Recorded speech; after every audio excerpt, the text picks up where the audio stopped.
네, 이 시간 말씀은 마태복음 9장입니다. 마태복음 9장 27절에서 34절에 있는 말씀입니다.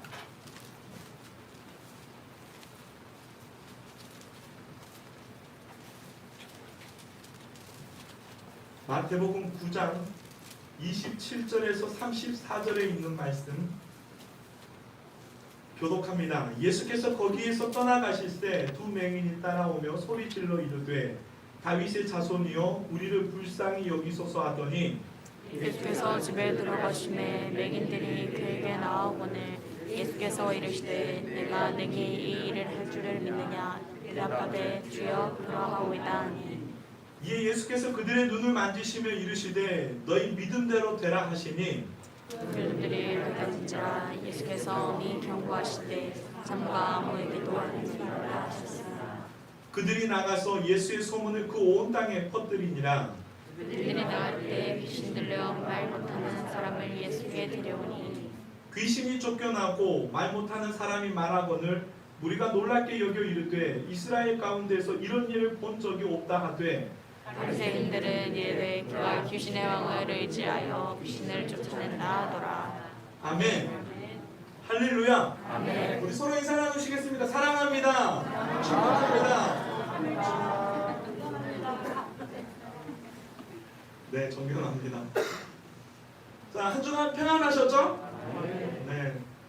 정말 때를 따라서 또 비도 오는데 비가 또 많이 왔다 가고 제가 있어 보니까 비 많이 오면 많이 와도 이상하고 비 적게 안 오면 안 온다고 뭐라 이게 다 농부들의 마음이다라고 그러시더라고요. 어떻게 기도를 해야 될지 적당한 때를 따라서 공급해 주실 것을 믿습니다. 자, 우리가 지난 12월 그러니까 지난해 12월 대림절에서부터 계속해서 우리가 예수 그는 누구인가 우리가 최종적으로는 가이사랴 빌립보에서 예수님께서 제자들에게 물어보죠. 사람들이 나를 누구라고 하더냐. 이 질문에 답변을 해야 되는 거예요. 그 다음에 너희는 나를 누구라고 하느냐. 너희는 나를 누구라고 하느냐. 우리가 이 질문에 대한 답을 하기 위해서 계속해서 우리가 믿는 예수 그리스도 그는 누구인가 대하여서 계속해서 예수님의 생애를 하나하나 지금 살펴보고 있습니다. 사복음서를 다 펼쳐놓고 역사 순대로 계속 시간별로 우리가 쫓아가고 있는데 6월절을 기점으로 한다고 그랬죠? 예수님의 공생의 6월절을 기점으로 해서 두 6월절이 지나가고 오늘 본문도 역시 시간적으로는 인차 그러니까 공생의 그 2년 공생의 2년 말기에 해당하는 시간이 바로 오늘 본문에 해당하는 시기입니다. 그래서 갈릴리 2차 사역이 활발하게 지금 이루어지고 있을 때죠. 자, 지난 시간에 말씀을 보게 되면 자, 거라사 지방으로 예수님께서 가시죠. 가버나움에서 복음을 전하시다가 거라사 건너편으로 가자.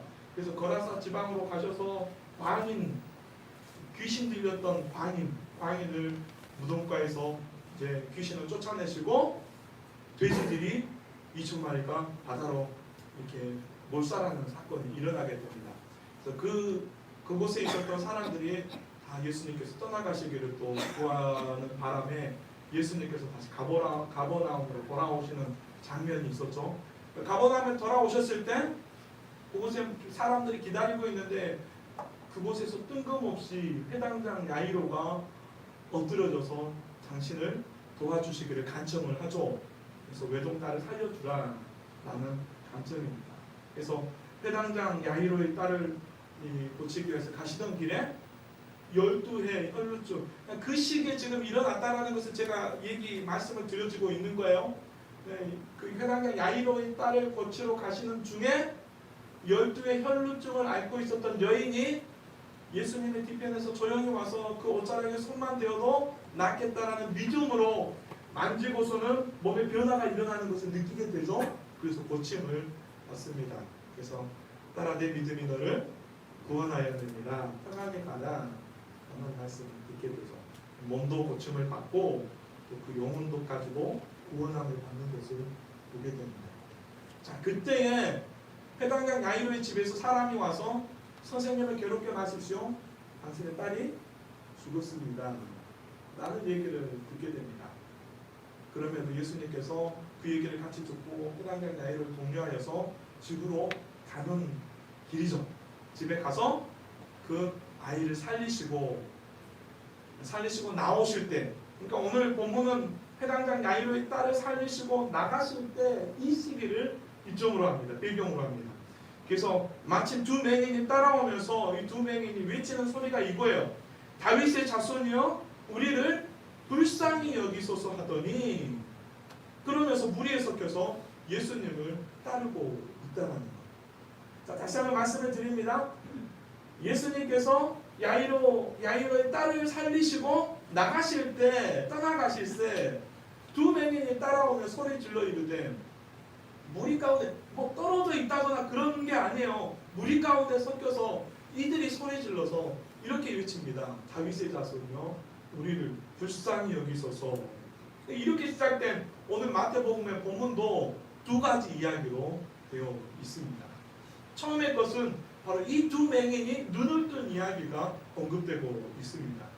그래서 지난 시간에 해당장 야이로가 12살 된 외동딸을 살리기 위해서 예수님에게 나아가는 방법, 그냥 다른 생각할 겨를 없다고 그랬죠. 여러분, 우리가 예수님에게 나아가는 동기가 있었을 텐데, 과정이 있었을 텐데, 때로는 이 해당장 야이로와 같이 정말 긴급한 상황을 만나서 예수님께 나아가는 사람들도 있다라고 말씀을 드렸습니다. 어떤 과정에 있든지 어떤 동기에서든지 예수님 앞에 나아가는 과정들이 있었다. 해당장 야이로는 다른 바리새인임에도 불구하고 다른 시선, 지금 생각할 겨를 아니었다라는 거예요. 예수님 당신이라면 됩니다. 예수님이면 하십니다. 그래서 예수님의 발 앞에 엎드려서 도와주시기를. 많은 무리가 있고 많은 시선들이 있습니다. 그는 바리새인입니다. 회당장입니다. 그럼에도 불구하고 예수님 앞에 엎드려서 당신의 집으로 가기를 간청했다. 자, 또 한 사람이 예수님에게 접근하는 방법이 다르다고 그랬죠. 12의 혈루증을 앓던 여인은 문둥병자만큼은 아니다 할지라도 사회적인 격리가 필요한 사람이다 라는 겁니다.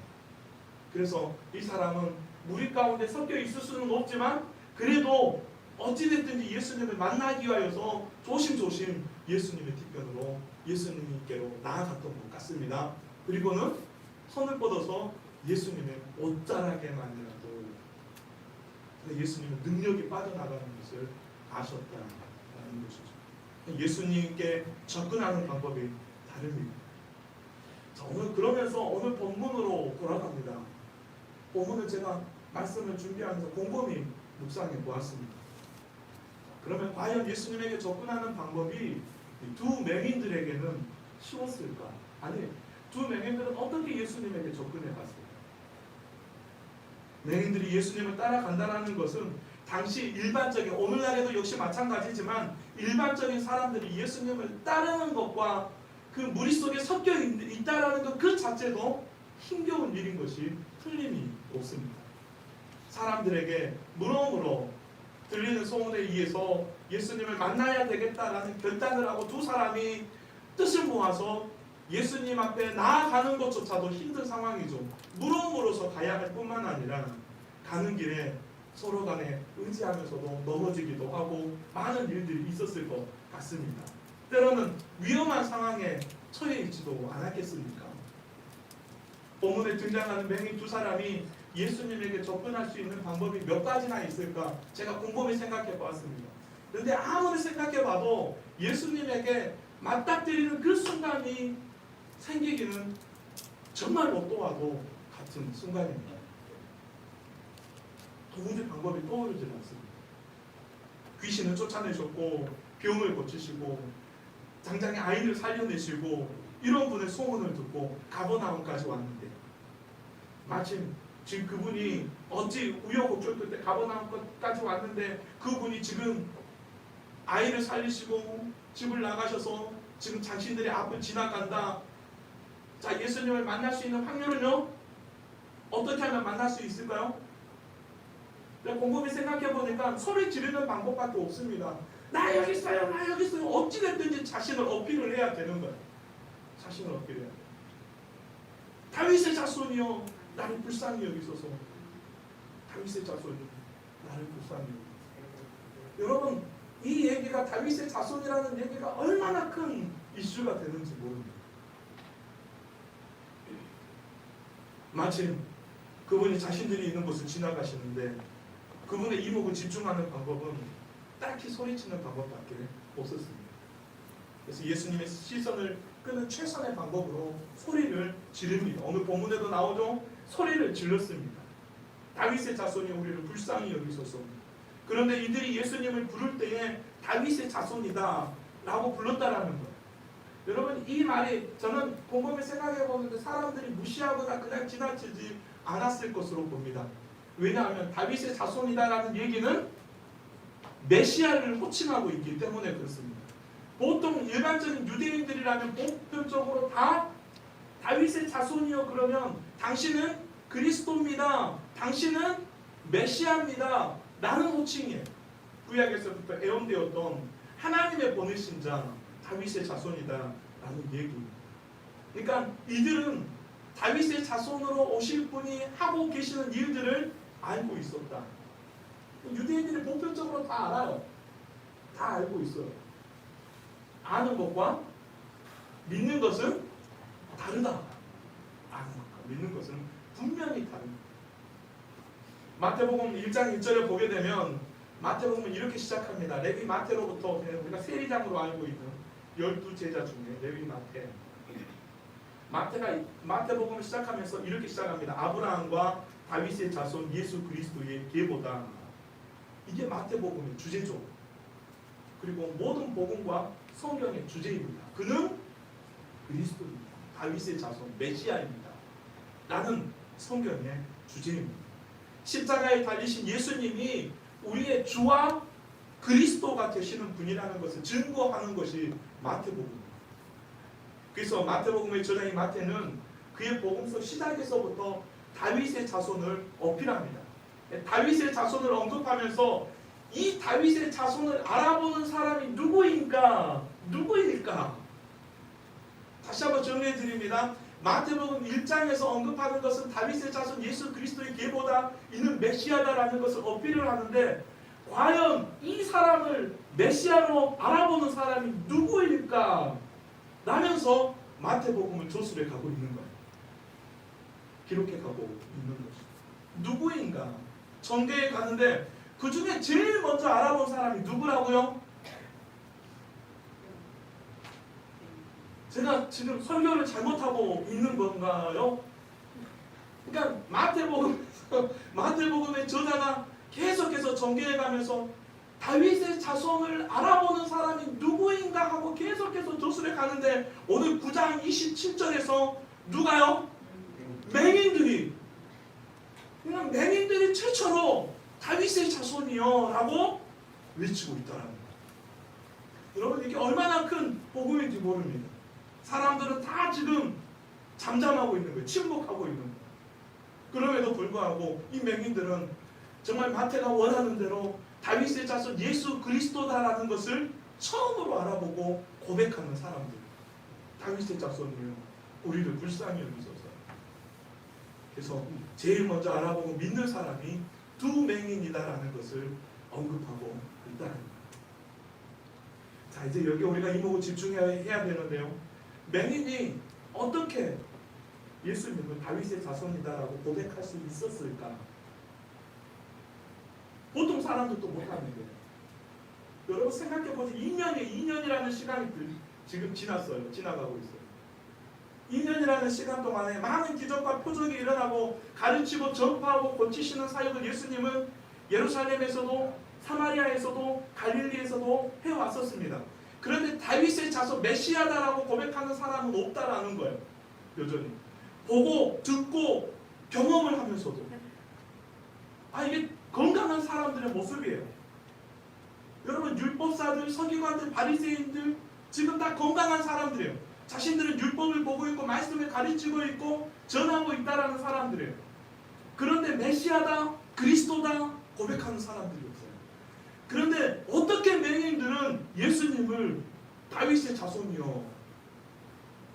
여러분, 그들이 할 수 있는 일은 뭘까요? 예수님을 알아볼 수 있을까요?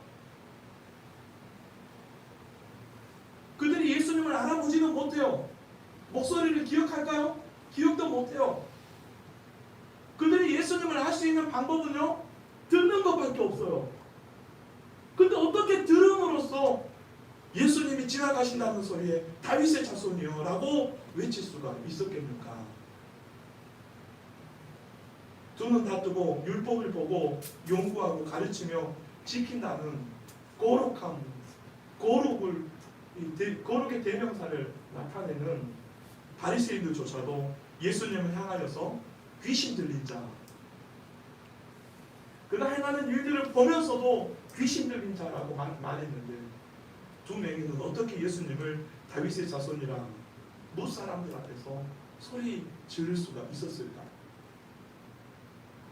사람들의 마음에는 그때 당시에도 보편적으로 혹 이가 그리스도가 아닐까? 혹 메시아가 아닐까? 라고 생각을 하고 있었습니다. 그럼에도 불구하고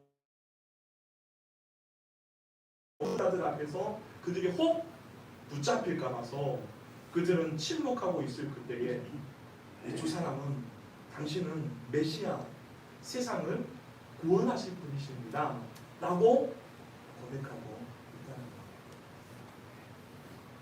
사람들 앞에서 나를 시인하면 나도 하나님의 사자들 앞에서 어떻게 한다고요? 시인할 것이요.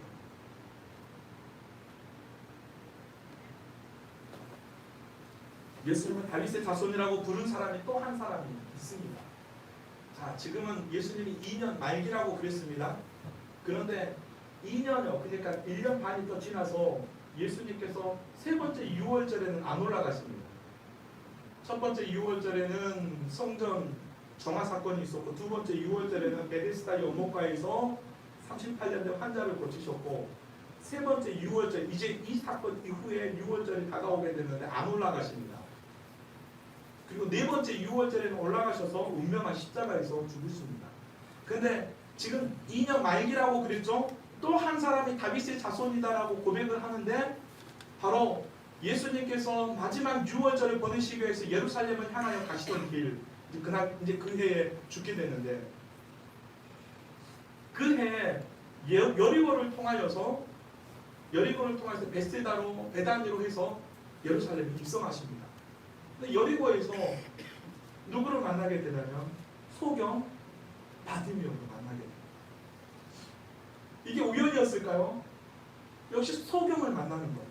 소경 바디메오를 만나는데, 사람들이 이 여리고를 지나가는 웅성거리는 소리에 그 바디메오가 사람들에게 묻습니다. 아니 이게 무슨 일입니까? 이제까지 이런 일이 없었는데 무슨 일입니까? 그랬더니 사람들이 하는 말이 나사렛 예수가 가신다, 지나가신다. 그 소리를 듣고 바디메오가 어떻게 합니까? 바디메오가 외치는 소리가 있지 않습니까? 다윗의 자손이여 나를 불쌍히 여기소서 라고 외치는, 역시 바디메오 역시 다윗의 자손 예수여 라고 외쳤다는 거예요. 맹인들이 예수님을 다윗의 자손이라고 불렀다는 것은 육신의 눈은 볼 수 없지만 영의 시각으로, 영의 눈으로 보니까 말씀을 듣고 이제까지 구약에 예언되어 있었던 그 말씀대로 행하는 모든 표적들을 들으니까 그는 그리스도다, 그는 메시아다라는 확신이 있다는 거예요. 육신의 눈을 뜨고 예수님을 본 사람들은 그가 행하신 일들을 보고 들으면서도 나사렛 사람 예수, 나사렛인 예수, 우리 중에도 그렇지 않습니까? 아무리 말씀을 많이 들어도 여전히 우리는 건강하고 있으면서도, 건강한 눈, 건강한 신체를 가지고 있으면서도, 예수님의 말씀을 듣고 우리 삶에 일어나는 많은 기적과 표적을 경험하면서도 여전히 믿지 않는 사람이 있는 것처럼, 그때 당시에 사람들도 건강한 눈을 가지고 보고 들으면서도 나사렛 사람 예수로 알았다라는 거예요. 그래서 십자가에 못 박으라고 얘기했다라는 것이죠. 그러나 육신의 눈으로 보지 못하는 이 맹인들은 그가 행하신 일을 들으니까, 듣는 것만으로 이건 볼 수 없는 거예요. 그들이 들었을 때, 들으며 믿음의 눈으로, 영의 눈으로 예수님을 보았기 때문에 어떻게 생긴지도 모릅니다. 여러분 이사야서에 보게 되면 그는 흠모할 만한 모습도 없다라는 거예요. 흠모할 만한 것도 없어요. 또 도살장에 끌려가는 어린 양과 같다. 어떤 힘도 없어요. 권세도 없어요. 물론 우리가 가지고 있는 하나님의 권세는 있지만 그는 사람들 앞에서 하나님의 뜻을 순종하기 위하여서 끌려가는 도살장의 양과 같이 비유되는 것을 볼 수가 있습니다. 그러나 영의 눈으로 예수님을 보았기 때문에 이들은 어떻게 했다고요? 다윗의 자손이요 곧 메시아로 고백할 수가 있었습니다. 나중에 우리가 보게 될 말씀이지만 이 고민을 한 사람이 있었어요.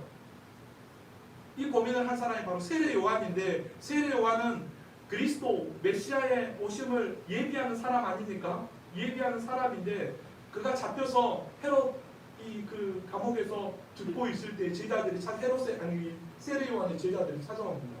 세례 요한의 제자들이 예수님이 행하시는 일들을 얘기해 주는 거예요. 나중에 11장에 가서 그 장면을 보게 될 텐데 그 세례 요한의 제자들이 이 이야기를 들려주자 세례 요한이 제자들을 예수님에게로 보내면서 야 가서 이런 질문을 해보아라 라는 거예요. 3절에 보게 되면 예수께 여짜오되 오실 그이가 당신이 오니까, 세례 요한이 제자들을 시켜서 예수님에게 질문하는 거예요. 오실 그이가 당신이 오니까 우리가 다른 일을 기다리오니까. 세상 사람들의 생각은 뭔가 변화가 급작스럽게 일어날 줄 알았다라는 거예요. 근데 일어나지는 않고 들리는 소문에 가난한 자, 소경이 눈을 뜨고 안진뱅이가 일어나고 이런 사건들이 들립니다. 세례요한도 궁금한 거예요. 오실 그이가 당신이 오니까 우리가 다른 일을 기다리오니까. 4절에 보면 예수께서 대답하여 이르시되 너희가 가서 듣고 보는 것을 요한에게 알리되. 저는 우리에게 이런 은혜가 있었으면 좋겠습니다. 어떤 은혜요? 정말 듣는 은혜가 있었으면 좋겠습니다. 이제까지 말씀을 들으면서도 여전히 제가 말씀을 준비하면서 얼마나 기도하는데요. 기도하면서 하나님 우리에게 이 듣는 마음을 주십시오. 여러분 말씀이 생명 아닙니까? 말씀이 여러분 골짜기에 마른 뼈들, 이스라엘을 비유로 하는 골짜기에 마른 뼈들, 여러분 그는 생기도 없는 거예요. 마른 뼈들이에요. 다시 일어날 수 없는. 그럼에도 불구하고 말씀이 들어갔을 때에 뼈들이 덜그럭거리면서 서로 붙고 살이 돋고 할렐루야 생기로 들어갈 때에 하나님의 군대가 된 줄로 믿습니다. 말씀이 우리에게는 생명인 거예요. 호흡인 거예요. 너희가 듣고 보는 것을 요한에게 알리되. 5절이요. 맹인이 보며 못 걷는 사람이 걸으며 나병 환자가 깨끗함을 받으며 이런 일들이 지금 일어나고 있는 거예요. 너희들이 이거 본 거 아니냐? 못 듣는 자가 들으며 죽은 자가 살아나며 가난한 자에게 복음이 전파된다 하라 라고 얘기합니다. 6절이요. 누구든지 나로 말미암아 실족하지 아니하는 자는, 그러니까 실족할 수 있다 없다? 우리에게 이런 은혜가 없고 이런 응답이 없으면 얼마든지 실족하여 넘어질 수 있고 낙오되는 사람들도 있을 수 있다. 낙오되는 사람이 있을 수 있다. 나로 말미암아 실족하지 아니하는 자는, 그럼에도 불구하고 끝까지 그는 그리스도입니다, 메시아입니다, 나는 사람 고백하고 끝까지 믿음을 지키는 사람은 복이 있도다. 나로 말미암아 의를 위하여 핍박을 받는 자는 복이 있나니 천국이 저희 것입니다 라고 팔복에서도 얘기하지 않습니까? 누구든지 나로 말미암아 실족하지 아니하는 자는 복이 있도다. 우리는 예수님을 육신의 눈으로 보지 말고 믿음의 눈으로 볼 수 있어야 합니다. 할렐루야. 기가 막히더라고요. 어떻게 예배 시작해서부터 눈을 감으시고 축도할 때 눈을 뜨시는지. 그래도 말씀은 다 들린대요. 말씀은 들린대요.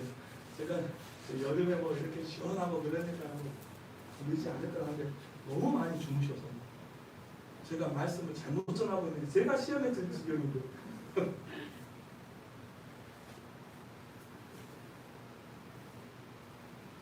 주여 나로 말미암아 실족하지 아니하는 자는 복이 있다. 제게 주시는 말씀인 것 같아요. 나로 말미암아 실족하지 아니하는 자는 복이 있도다. 우리는 예수님을 육신의 눈으로 보지 말고 영의 눈으로 볼 수 있어야 합니다. 육신의 눈으로는 홍보할 만한 것도 없다. 도사장에 끌려간 어린양과 같다. 그러나 믿음의 눈으로 보게 되면 그가 우리의 죄를 사하시고 그가 우리를 능히 구원하실 분. 할렐루야. 믿음의 눈은, 영의 눈은 그는 우리를 구원하시는 하나님이시다라는 것을 얘기합니다. 그래서 로마서 10장에서 바울은 이렇게 얘기하죠. 믿음은 무엇으로 나고요? 들음에서 나고, 믿음은 들음에서 난다는. 믿음은 들음에서 나며 들음은 그리스도의 말씀으로 말미암느니라. 할렐루야. 정말 말씀을 듣는 마음이 여러분들에게 열려졌으면 좋겠습니다. 오늘 취임 예배를 가게 되는데 제가 기도문을 쓰면서 그 기도를 드렸어요. 이 목사님에게 듣는 마음과 넓은 마음을 주십시오. 솔로몬이 구하였던 듣는 마음, 넓은 마음. 우리들에게 필요한 것도 하나님의 말씀을 들을 수 있는 마음, 그리고 이웃 성도들에게서 들을 수 있는 마음이 필요합니다. 나만 말하려고 하는 것이 아니라 듣는 마음. 하나님의 말씀을 들음으로 우리에게 믿음이 생깁니다. 다윗의 자손이요 우리를 불쌍히 여기소서. 근데 예수님은 아마 이 소리를 들었는지 못 들었는지 전혀 반응을 보이지 않고 무시한 채로 집으로 들어가 버립니다. 그런데 대단한 것은 이 맹인들도 따라서 들어갑니다. 이 맹인들도 따라서 들어가요. 시간적인 차이가 있겠죠. 건강한 사람처럼 들어가지는 못하니까 시간적인 차이는 분명히 있겠지만 어찌 됐든지 이 맹인들은 포기하지 않고 예수님이 계신 곳에 끝까지 들어가서 예수님 앞에 섭니다. 그러면서 성경은 이렇게 기록하고 있는 거예요. 그에게 나아오거늘, 그냥 나오는 것을 예수님이 보는 거예요. 아마 저는 이 대목에서 제가 상상해 보았는데 예수님께서 집에서 기다렸을 것 같아요. 나오거늘 예수께서 이르시되 내가 능히 이 일을 할 줄을 믿느냐. 여러분 왜 이들이 포기하지 않고 끝까지 집까지 들어갑니까? 다윗의 자손임을 믿기 때문에. 할렐루야.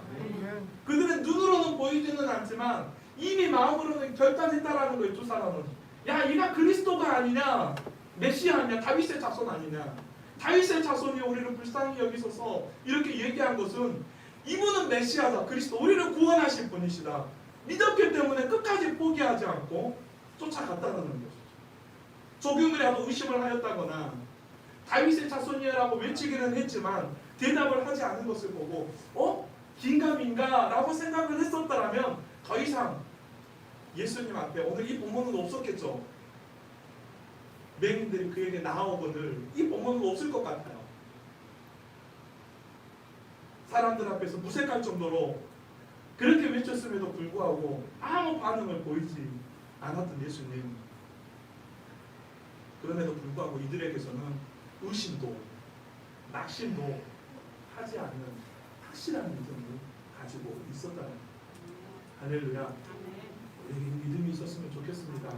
우리가 믿는 예수님 그냥 어떤 표현이 그렇지만 값싼 은혜로 전락하지 않았으면 좋겠습니다.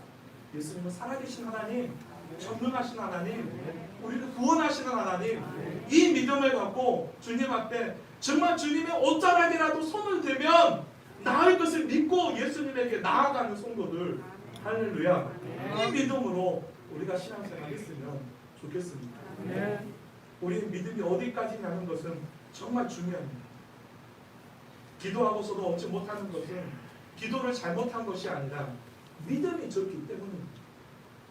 얼마든지 내 기도를 들어주실 수 있는 분이심을 믿을 때에 우리는 예배의 자리로 나갈 수 있고 말씀 앞에 설 수 있고 기도의 자리로 나갈 수가 있는 것. 예수님은 우리의 믿음이 어디까지인가를 알고자 하십니다. 우리에게 동일하게 묻습니다. 내가 능히 이 일을 할 줄 믿느냐? 답변은 누가 한다고요? 내가 능히 이 일을 할 줄을 믿느냐? 뭐라고 답했을까요? 주여 그러하옵니다.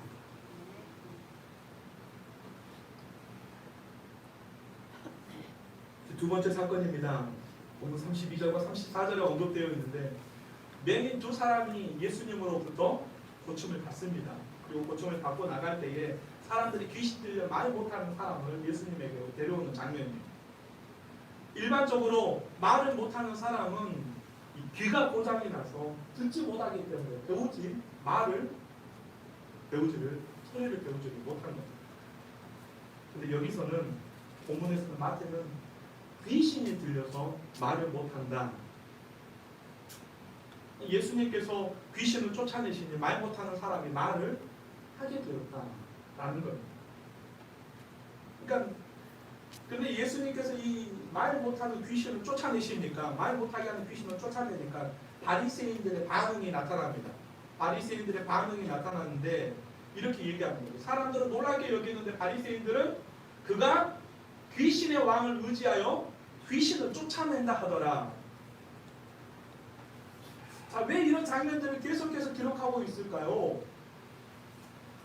제가 소주에서도 얘기했던 것처럼 건강한 눈을 가지고 있는 사람들, 그들이 보는 나사렛 예수, 육신적으로는 연약한 맹인들, 그들이 바라보는 메시아, 같은 예수, 같은 사람을 두고 사람들은 각기 이렇게 한다는 것입니다. 풍랑 가운데서 그가 누구이기에 바람도 순종하는가? 라는 제자들의 질문에 시작되는 이 비유들, 기적과 표적들, 많은 기적과 표적들, 특히나 영적인 존재인 귀신들도 하나님의 아들이라고 증언했던 거라사 집안, 보지 못하는 맹인들도 다윗의 자손, 곧 메시아로 증언하고 있는 이 와중에도 여전히 바리새인들과 유대 지도자들은 예수를 뭐라고 보고 있다고요? 나사렛 사람 예수로만 보고 있다는 겁니다. 자신들은 평소에 귀신 들리지 않았다고 생각하는 바리새인들입니다. 자신들은 평소에 맹인이 아니라서 율법도 잘 보고 율법을 지켜내고 율법도 잘 실천하고 거룩한 경건의 표상이다라고 스스로 자부하는 사람입니다. 그런데 이들은 예수님을 한결같이 다윗의 자손으로 알아보는 것이 아니라 예수님이 행하시는 것까지도 귀신의 왕을 의지하여서 귀신을 쫓아낸다, 귀신 들렸단 말입니다. 한마디로 이렇게 생각하는 반면에 보이지 않는 그들을 통하여서는 메시아가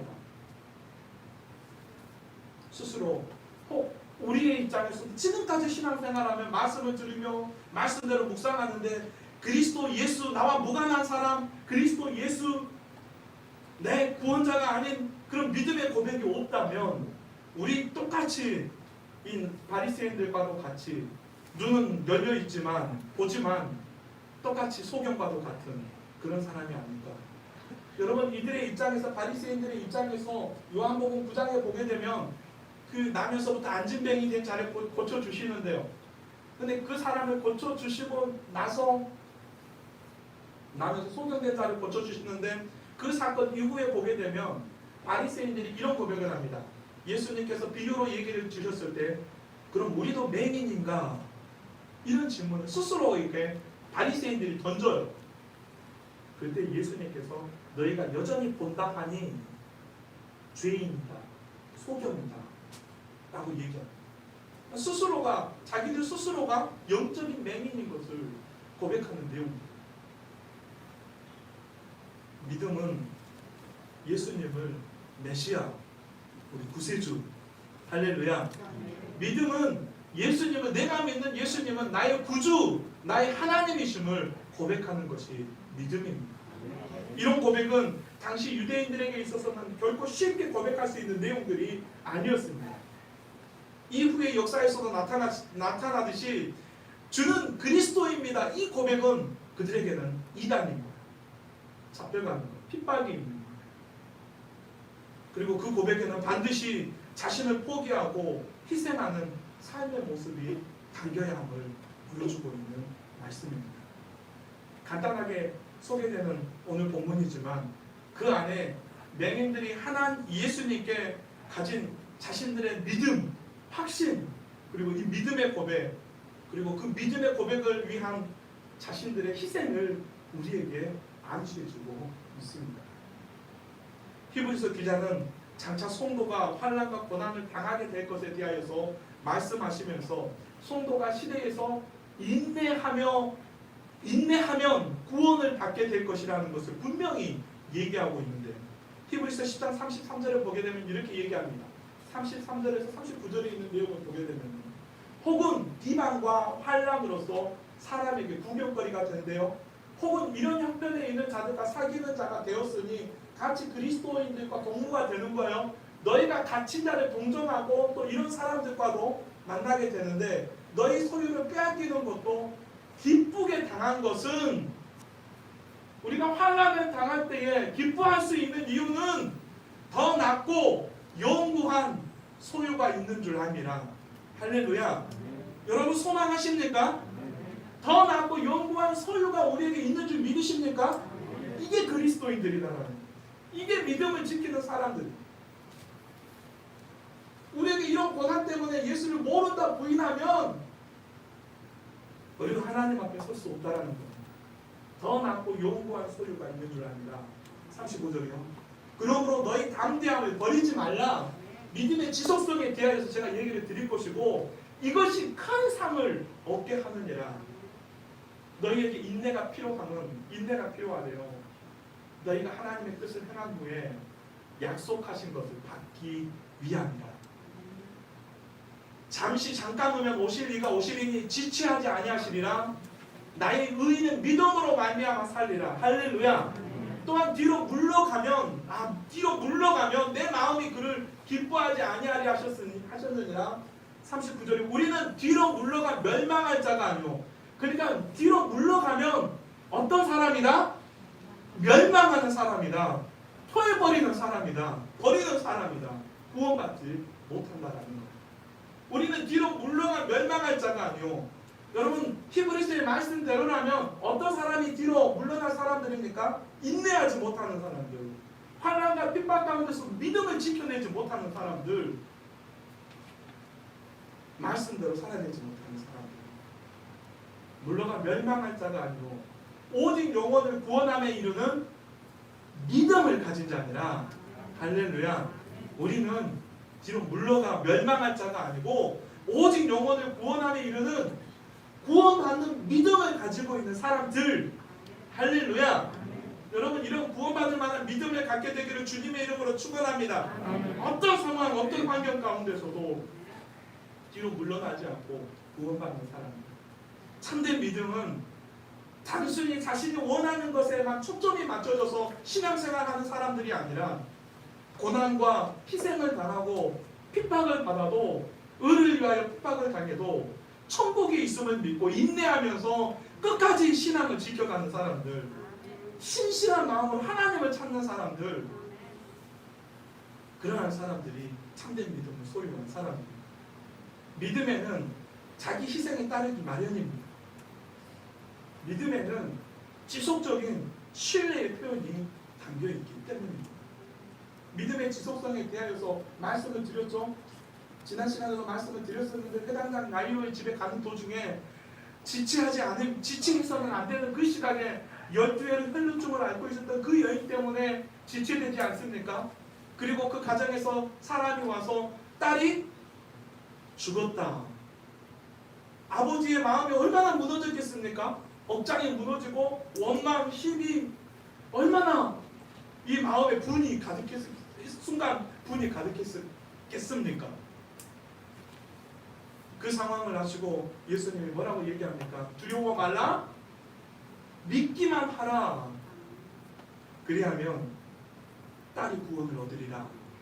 할렐루야. 두려워 말라. 자, 그 순간을 생각해 보십시오. 아버지가 됐습니다, 무슨 얘기입니까? 소리 질렀다면 딸은 다시 보지 못하는 거예요. 이제 가실 이유 없습니다. 두려워 말라, 믿기만 하라. 제가 생각했을 때는 얼마나 그 감정을 눌렀을까. 있는 대로 표출하지 않고 얼마나 그 순간에 마음을 눌렀을까. 그러면서 예수님을 모시고 가정으로 갑니다. 집으로 갑니다. 그 시간이 어마어마했을 것 같아요. 놀랍게도 예수님이 가셨을 때 딸이 살아나는 역사가 있는 줄 믿습니다. 우리에게는 이 잠깐의 인내도 필요한 거예요. 근데 우리는 인내하지 못해서 실패하는 경우들이 얼마나 많습니까?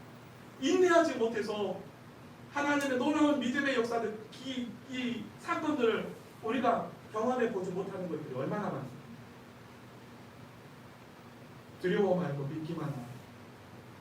믿음, 나를 찾았던 목적을 잃지 마라.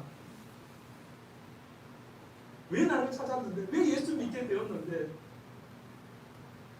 이제 우리 신앙이 하박국 선지자의 말하는 것처럼 비록 무화과 나무가 무성하지 못하고 포도나무에 열매가 없고 감람나무에 소출이 없고 밭에 먹을 것이 없고 다 내 뜻대로 안 돼요.